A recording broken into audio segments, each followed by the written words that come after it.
कि कांग्रेस ने बाबा साहब आंबेडकर के साथ क्या किया। जब तक बाबा साहब जीवित थे, कांग्रेस ने उन्हें अपमानित किया।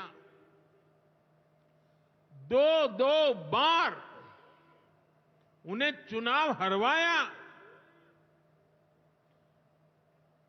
कांग्रेस की पूरी सरकार उनको उखाड़ फेंकने में लगी थी। उनको सिस्टम से बाहर रखने की साजिश की गई। जब बाबा साहब हमारे बीच नहीं रहे, तो कांग्रेस ने उनकी याद तक मिटाने की कोशिश की। कांग्रेस ने बाबा साहब के विचारों को भी हमेशा के लिए खत्म कर देना चाहा। डॉक्टर अंबेडकर संविधान के संरक्षक थे। कांग्रेस संविधान की भक्षक बन गई है। डॉक्टर अंबेडकर समानता लाना चाहते थे, लेकिन कांग्रेस ने देश में वोट बैंक का वायरस फैला दिया। साथियों, बाबा साहब चाहते थे कि हर गरीब, हर वंचित गरिमा से जी सके, सर ऊंचा करके जिए, वो भी सपने देखें, अपने सपने पूरे कर सके। लेकिन कांग्रेस ने एससी, एसटी, ओबीसी को सेकंड क्लास सिटीजन बना दिया। कांग्रेस के लंबे शासनकाल में कांग्रेस के नेताओं के घर में स्विमिंग पूल तक पानी पहुंच गया, लेकिन गांव में नल से जल नहीं पहुंचा। आजादी के 70 साल बाद भी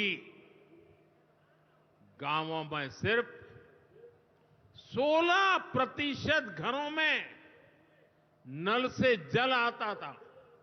सोचिए, 100 घर में से 16 घर में।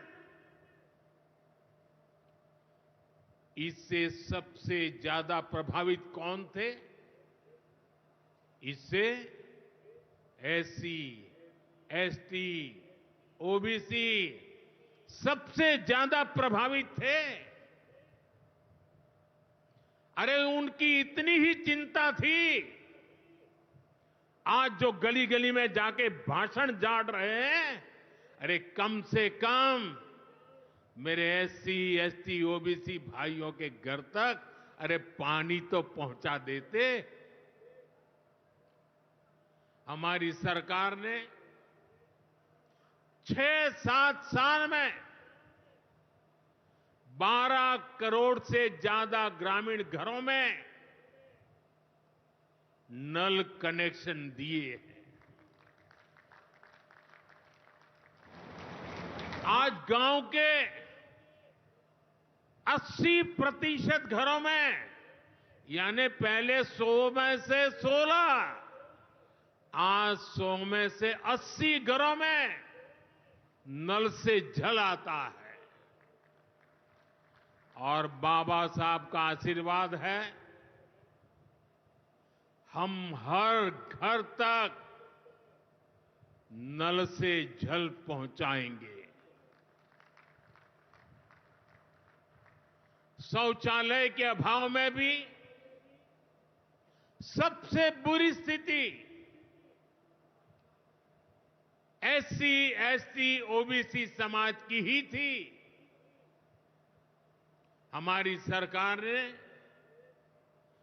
11 करोड़ से ज्यादा शौचालय बनवाकर वंचितों को गरिमा का जीवन दिया है। हमने इस वक्फ कानून में एक और प्रावधान किया है। अब नए कानून के तहत, वक्फ के कानून के तहत किसी भी आदिवासी की जमीन को हिंदुस्तान के किसी भी कोने में आदिवासी की जमीन को, उसके घर को, उसकी संपत्ति को ये वक्फ बोर्ड हाथ भी नहीं लगा पाएगा। ये आदिवासी के हितों की रक्षा करने का, संविधान की मर्यादाओं का पालन करने का हमने बहुत बड़ा काम किया है।